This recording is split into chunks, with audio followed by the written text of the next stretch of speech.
দাদা ভাই বেশি তুই আর তুমি আমার ডাকদোস না দাদা ভাই আপনি তো ঘুমাইতেছেন। আমি মারা গেছি। হ্যাঁ ডাকতে পারছো তুই মারা? আমি মারা গেলাম ডাকবি? এর আগে তুমি বাঁচতে বাঁচবে না কই মারে কইছিস না তোর বাইরে আমার নিয়ে তুই সঙ্গে এরপর থেকে যখন দেয় যাবি আমার কই যাবি আমার সঙ্গে লই যাবি মন থাকবো। আমার কি আপন তুই সারা কি ভাসে তুই যে আমার বাইরে যাস রাত্রবেলা আমার লইয়া যা তুই কতবার কইছিস রাত্রবেলা কত ধরনের বিপদ হইতে পারে ও কিছু আমি মাসুম দাদা ভাই ডাক দিয়ে নিবি। হ্যাঁ আস যা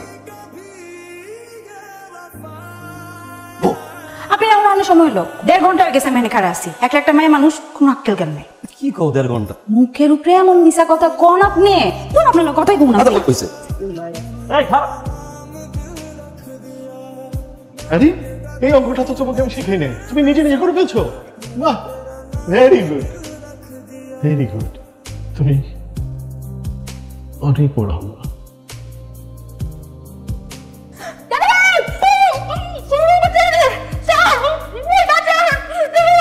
আবার মেইন গেটটা খোলা রাখছোস কতবার কইছি যে দরকার নিজা নিজা কে বল এই বল দেখা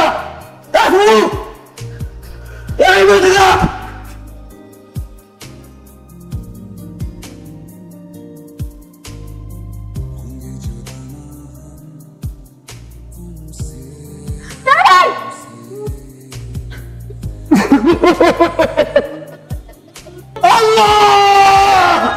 আচ্ছা কাকা আমার সময় এটা বললো কেন? মেয়েটার শ্বাসকষ্টের রোগ ছিল, নিয়মিত ঢাকা নিয়ে ট্রিটমেন্ট করানো হচ্ছে। ওই দিন রাত্রে শ্বাসকষ্ট উঠছে, ঘরে কেউ ছিল না, ওই অবস্থায় মারা গেছে। শ্বাসকষ্টে মরে নাই। আপনাদের পাউদুরি খাও তুমি খালা বই বড় লাইক সব জানি খালা আমি ইচ্ছা করে কাউরে কই নেই কাকি এটা পুলিশ জানার পরে গাটাগাটি করবো আমার মনটা হারবো ছিড়বো রাতটালায় শান্তি পাইবো না কাকি ও কষ্ট পাইবো মানুষ হলে কলঙ্ক দিব কথা কইবো হাসাহাসি করবো এই মাসুম বাচ্চারা বইরেও শান্তি পাইবো না কাকি কাকি তুমি আমার মা লাগো ভাই আল্লাহ কি তুমি কথা কাউকে কইবো না কাকি আমি ছোটবেলায় মা হারাইছি আমার বইটা ছিল বেচারা কেউ নাই ও চলে গেছে কাল বিছনা বাদাম এটা কমনা স্যার ও তো আপনার ছাত্রী ছিল আপনি ছিলেন শিক্ষক শিক্ষক তো পিতার মতো সন্তানের লাশটা কান্দে নেবেন না স্যার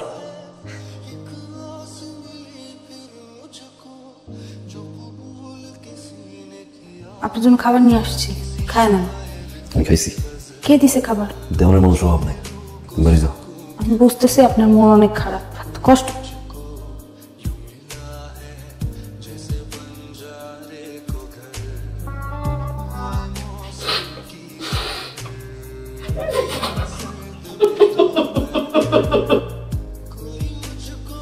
আমি পছন্দ হয়েছে আলহামদুলিল্লাহ।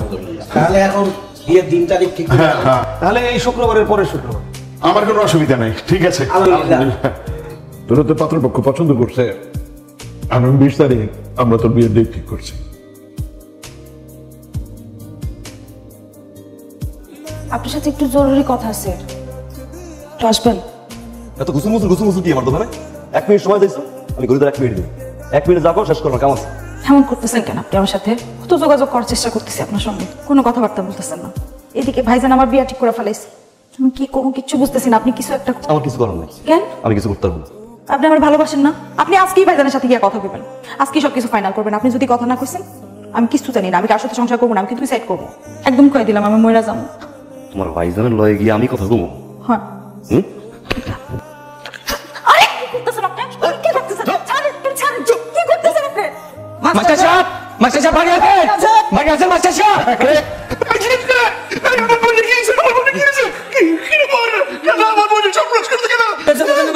রেপ হয়েছে, রাস্তার পাশে পড়েছিল, আমরা ধরে নিয়েছি।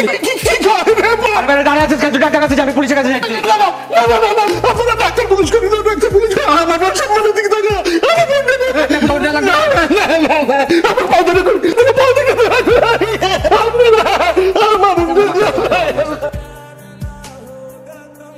চাচা, লাল চাচা, এই যে মানে বিষয়টা হলো যে আমার বোনের বিয়ের তারিখটা আমি একটু আগে নিয়ে আসতে চাই। এই শুক্রবার মানে পরশুদিন আমি আমার বিয়ের কাজটা শেষ করতে চাই। কি কর, এটা কি তারা মানবে?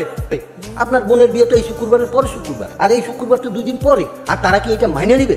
আপনি বললে মানবে, আপনি বললে অবশ্যই মানবে। আচ্ছা ঠিক আছে, আমি তাদের সাথে কথা বলে দেখি। একটু বলেন, আপনি একটু বলেন।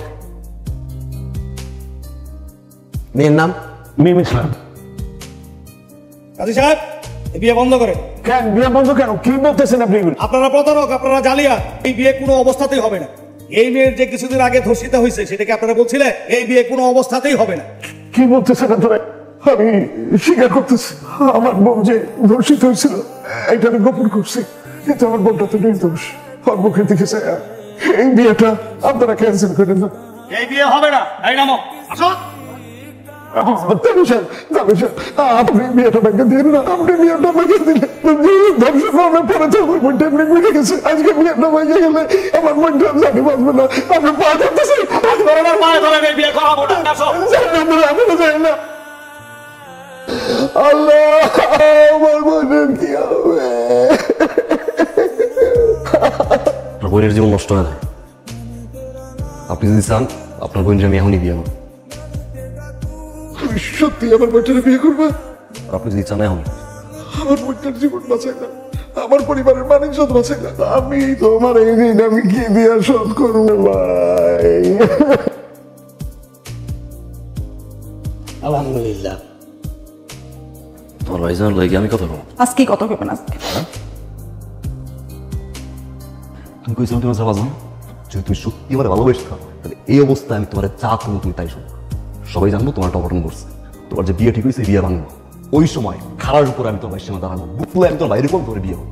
তোমার ভাই আমার লোকে তোমার বিয়ে দিতে বাধ্য। তোমার পাওয়ার লাগে আসলে আমি তোমার লাগে খুব খারাপ করে লাগছে। বিশ্বাস করে আমি বুঝি নাই যে তোমার জানবো। তোমার মাফ করে দাও। কপালে গেছিল তত হয়েই গেছে। আমার আসলে বেশি খারাপ লাগতেছে ভাইজানের জন্য। আমি তো ভাবছি সত্যি সত্যি ঘটনা ঘটছে, অনেক কষ্ট আছে।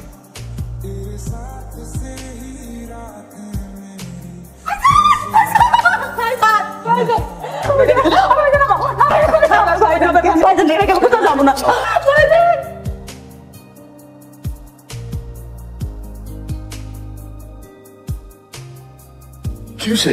এত রাত্রে তুমি আমার ডাকছো? কোনো সমস্যা হয়েছে? কোনো সমস্যা না। তাইলে দেখতো চিনতে পারছ না? পৃথিবীর প্রত্যেকটা অপরাধী অপরাধ করার সময় কোনো না কোনো চিহ্ন পালাই। তারা হয়তো কোনো অপরাধের বিচার হইতো না। কি উপায় করছে আমি কেউ জানি না। কি দোষ করছিল আমার বোনটা? আমার নিষ্পাপ বোন, সন্তানের মতো বোনটা কি দোষ করছে? পরে বোনটারে আমি নিজের হাত দিয়ে মানুষ করছি। 7 মাস বয়সে বাপ মারা যায়, বাপের টানে মায়ও চলে যায়, কিন্তু আমার টানেও যায় না। আমি তত দেরি করে ঘরে আই না, আমার বোন ঘুমাইতো না। দাদা ভাই কখন আইবেন? দাদা ভাই কি খাইবেন? দাদা ভাই কি করবেন? এই বোনকে তুই মারছ জানোয়ারের বাচ্চা। তুমি শিক্ষক, তোর কাছে না তোর ছাত্রী সন্তানের মতো সন্তানকে দর্শন করলি, মারলি কেন? বাঁচাই রাখতি, দুনিয়ার আলোটা দেখতো। দাদা ভাই একটা আমার ডাক দিত, আমার মুখটা শান্তি হতো, আমার জবাই আমার কবিরা টানটা করতো। আমি ঘুমাইতে পারি না। এই জানোয়ারের বাচ্চা আগায় দিকে প্রতিটা সেকেন্ডে আমার বই আমার ডাকে। তুই তো আমার বইটা মারছো, চাপ দিয়ে ছিলি মনে না? তোমার বোন চিৎকার করছে আমার কথা বুঝে না? দাদা ভাই আপনি কই? দাদা ভাই আমার বাঁচা, দাদা ভাই আমার বাঁচা। তখন দয়া করস না, মায়া করস না আমার বোনটারে? তোর দর্শিতা বোনরাই বিয়ে করছি কেন জানোস? হ্যাঁ, তোর বোনরাই ভালোবাসে, কিন্তু তোর বোন যদি আমার কাছে অর্ধেক হয়, আমার বোন আমার কাছে পুরোটা। তো আমি মারতে পারতাম, আমি মারিনি। পুলিশে যেতে পারতাম, পুলিশেও নেই নেই। আমি তোর বোনকে বিয়ে করছি খালি একটা কারণে, কারণ তুই প্রত্যেকটা সেকেন্ডে আমরা জ্বালাইয়া পড়াইয়া মারবো। প্রতিদিন তুই আমার সামনে মরবি, প্রত্যেক দিন তোর ভিতর চিৎকার কইরা কাঁদবে জানোয়ারের বাচ্চা। মনে রাখিস, আর প্রতিটা সালাম তোর জন্য এক একটা জুতার বাড়ি, এক একটা সালাম তোর জন্য জুতার বাড়ি। আসি ভাইয়া, আসসালামু আলাইকুম। আর প্রতিটা সালাম তোর জন্য এক একটা জুতার বাড়ি। আর তুই সন্তানের মতো সন্তানকে দর্শন করবি, এক একটা সালাম তোর জন্য এক একটা জুতার বাড়ি।